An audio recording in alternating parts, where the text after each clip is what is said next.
Like icing, you can color your fondant to be just about any shade that you want. To get a solid color, there's two different methods you could use. One is using food coloring and actually tinting your fondant that color.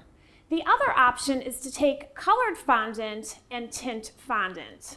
Let's start with the food colors. If you're going to be using the icing gel, it's best if you have some food-safe gloves, only because the icing color can actually stain your hands a little bit. I'm going to take my teal icing gel, and we are going to start with some white fondant, and you just want to knead it a little bit before you go to add your color. To apply the icing color, I'm going to take a toothpick and just dip it in the jar, and then put a few dots onto the fondant.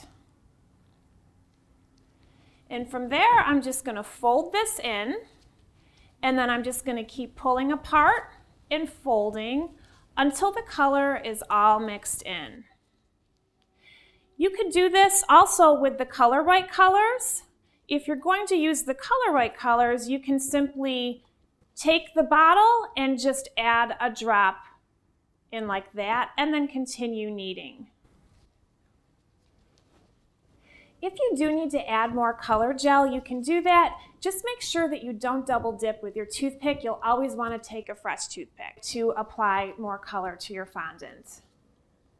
Okay, I'm done kneading my fondant, and now we've got a lovely shade of teal. I'm going to take my gloves off for the next method, because you won't stain your hands with already colored fondant. So I have some leftover dark teal, and I'm just going to mix in some white to get a lighter shade of teal. If you need to get to a really dark or saturated color, you're going to be better off going with a Decorator Preferred Fondant that come in a variety of colors.